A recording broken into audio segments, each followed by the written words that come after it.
కాళేశ్వరం విషయాన్ని పబ్లిక్లోకి తీసుకొని వెళ్లే ముందు నిజాలు ఆనాడున్న కాంగ్రెస్ పార్టీ గుర్తించిందా? ఎందుకలా దాన్ని అంత హైప్ చేసినట్లు కారణం ఏమిండొచ్చు? అంటే ఈ ఈ కేసు కొట్టేయడానికి కాంగ్రెస్ ప్రభుత్వానికి ఏం సంబంధం లేదు. ఇది ఘోష్ గారు చేసిన పొరపాటు. ఓకే. అయితే వీళ్ళు ఏంటంటే కేసీఆర్ను దోషిగా చూపెట్టడానికి బాగా హైప్ చేశారు. ఆయన సుప్రీంకోర్టు సీనియర్ జడ్జి. ఆయన నాతో చెప్పింది ఏంటంటే, రేవంత్ రెడ్డి గారును మీ సిఎస్ని ఫోన్ చేస్తే నేను రానని చెప్పిన. ఈ ఈ టైంలో నేను విశ్రాంతి తీసుకున్న సమయం. మోరోవర్ నాకు వాటర్ మీద స్టడీ చేసే అవకాశం రాలేదు. నాకు ఆ నీళ్ళ లెక్కలు కానీ ఆ గొడవలు కానీ తెలియయి. I'm not an engineer.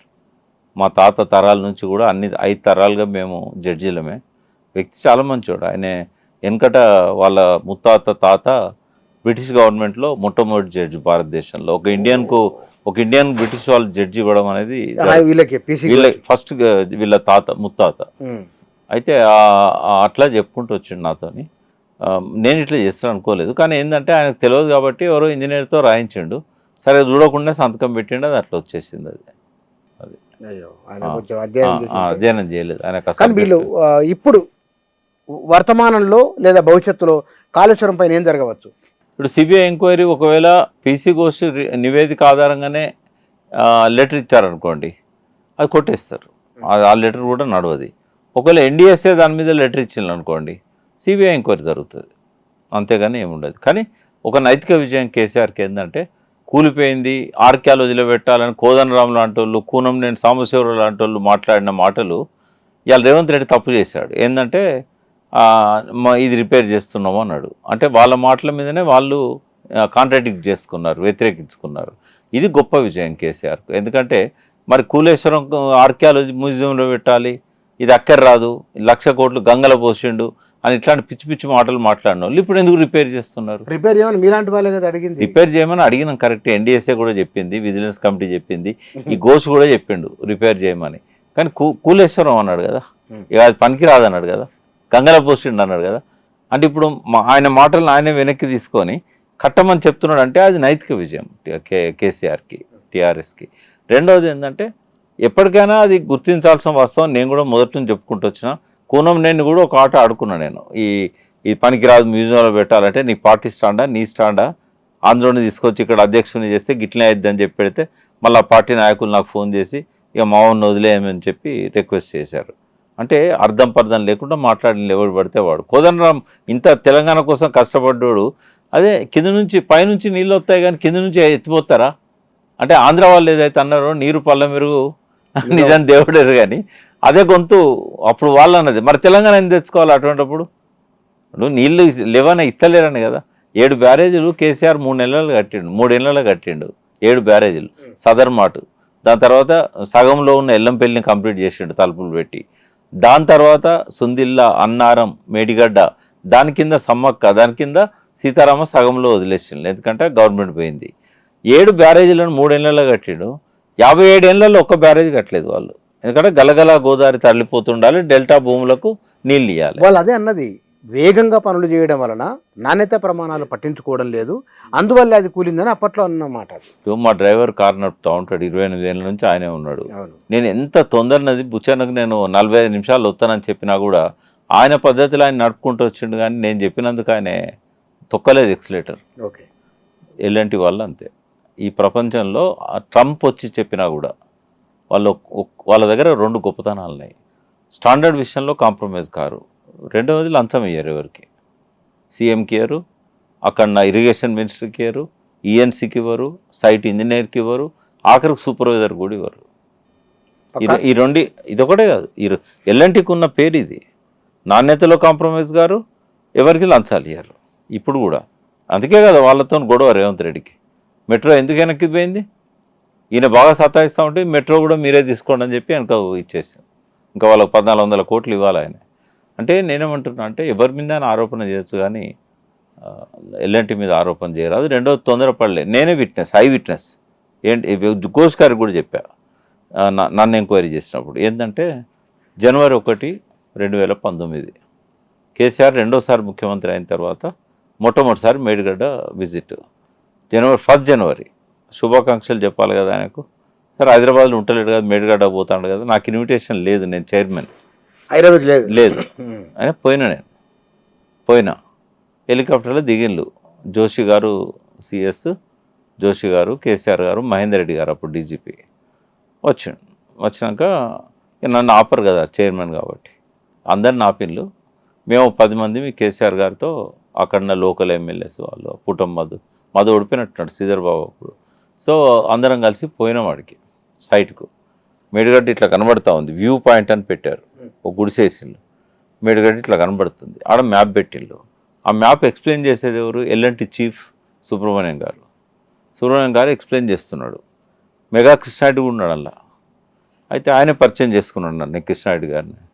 అయితే కేసీఆర్ ఏమన్నాడు, మా పార్లమెంట్ ఎలక్షన్లు వస్తున్నాయి, మాకు ఇది చాలా అత్యవసరంగా పూర్తి చేయాలి, 4 నెలల్లో చేయాలన్నాడు. ఎందుకంటే 5వ నెలలనే ఎలక్షన్ అది మేల. ఇది అన్నది జనవరి 1.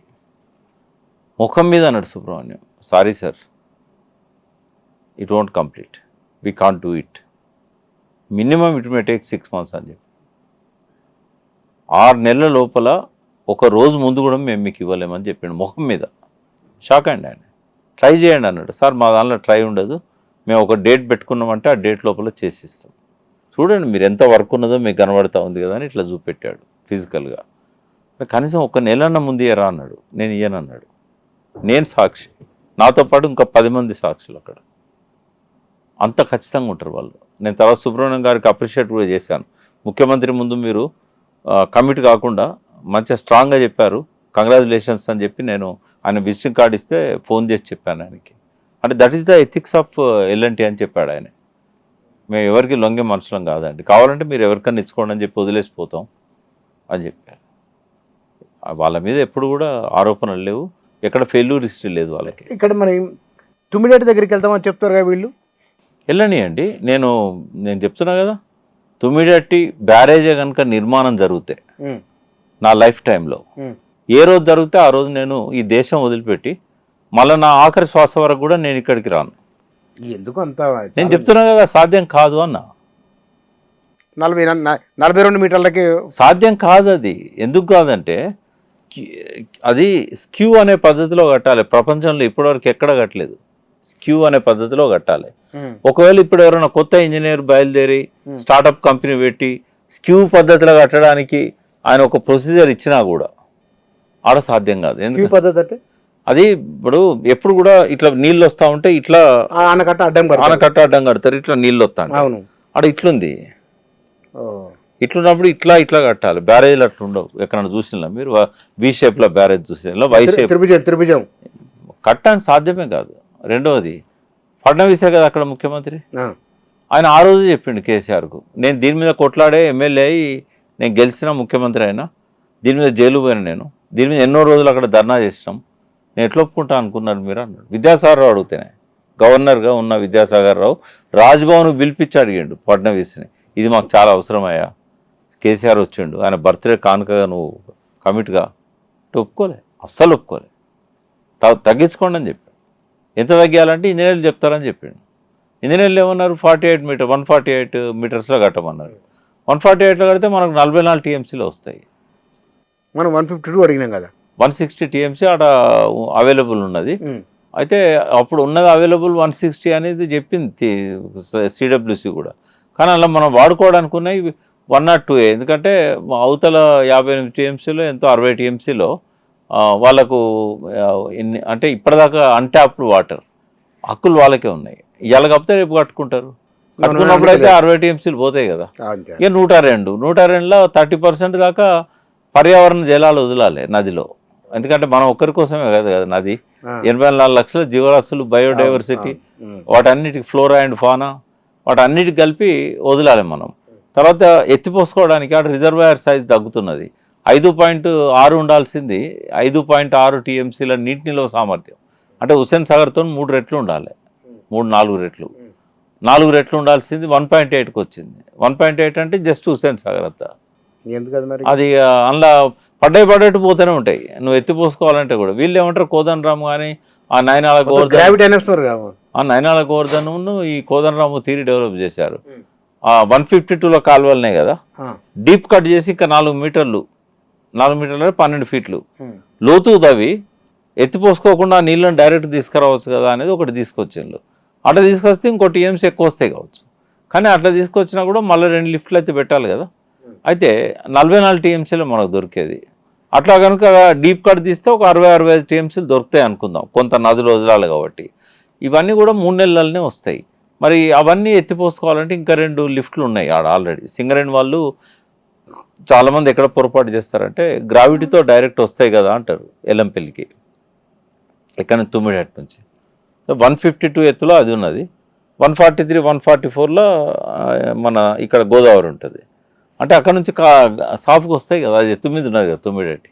కానీ సింగరేణి అడ్డం వచ్చింది, ఇక్కడ మా మైన్స్ ఉన్నాయి కాబట్టి మీరు ఇక్కడి నుంచి కాలువ తీయకూడదు, టన్నెల్ తీయకూడదు అని చెప్పింది. కాబట్టి 2 దిక్కులా లిఫ్ట్ చేసుకోవాలి.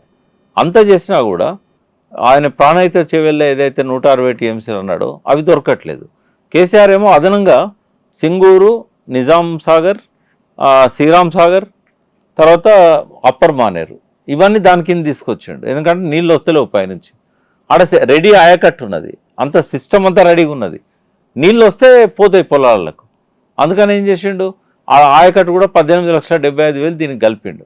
మరి ఈ నీళ్లు ప్రాణహిత జీవులకే సరిపోతలేవు, హైదరాబాద్ మంచినీటికే సరిపోవు 44 టీఎంసీలు.